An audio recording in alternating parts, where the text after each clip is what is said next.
पुरुषोत्तम महत्तम 30वां अध्याय। श्री गणेशाय नमः। पतिव्रता के लिए नियम।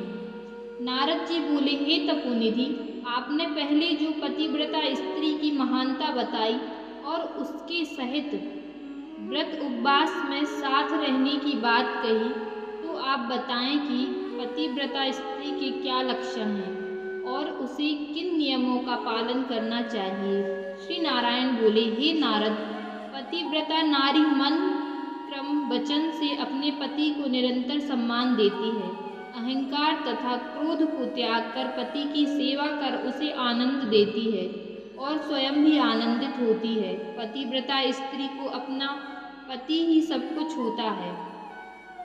विवाह से पूर्व यदि उसका पति अंधा, काना, लूला, लंगड़ा कैसा भी हो और उससे विवाह किसी दशा में हो जाए तो उसे वह किसी भी प्रकार त्यागती नहीं। विवाह उपरांत यदि किसी दुर्घटना अथवा बीमारी से यदि पति अपाहिज हो जाए अथवा किसी प्रकार से अक्षम हो जाए, आर्थिक रूप से तंगी में आए, तो भी पतिव्रता स्त्री उसे त्यागती नहीं, उसकी समस्त विपदाओं में उसके साथ ही रहती है।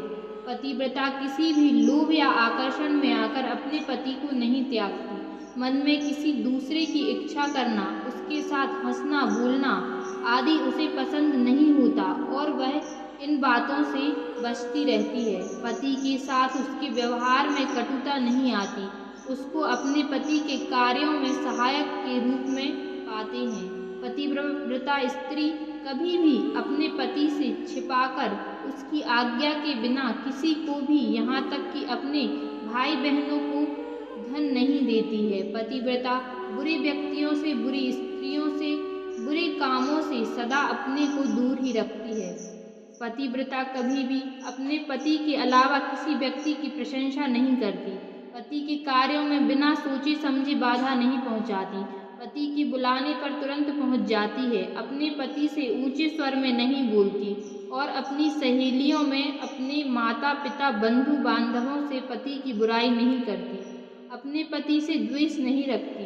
पति जब काम काज से हारा थका घर आए तो मधुर वाणी से बोले और उसके श्रम को हरने का प्रयत्न करे। पतिव्रता के लिए पति ही देवता, गुरु, तीर्थ, व्रत, धर्म सब कुछ वही होता है।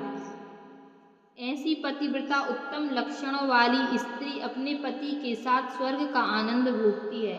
नारद जी ने पूछा, हे भगवान, जो स्त्री अपने पतिव्रत स्वभाव से गिर जाती है तो उसको क्या फल मिलते हैं। नारायण बोले, नारद, जिस स्त्री का पतिव्रत्य नष्ट हो जाता है, उसका शील समाप्त होने से वह अपनी दुष्प्रकृति से पिता के और पति के दोनों कुलों को बदनाम करती है, दोनों कुलों को अपयश दिलाती है और अपने लोक परलोक बिगाड़कर अंत में नरकगामी होती है। यदि प्रारब्धवश पति की अनुकूलता ना मिले तो भी वह शील से रहे, श्रेष्ठ नियमों का पालन करे। नियम से रहने वाली विधवा स्त्री भी पतिव्रता कही जाती है। जो स्त्री पति की कामनाएं प्रसन्नता से पूर्ण करती है तो वह भी सदा प्रसन्नता व आनंद की अधिकारिणी बन जाती है। बुरे कर्मों में संलग्न रहकर पति का निरादर करने वाली तथा दिखावटी अर्थात पतिव्रत का ढोंग करने वाली स्त्री आगामी जन्मों में कुतिया, सुअरी आदि अधम योनियों को प्राप्त होती है।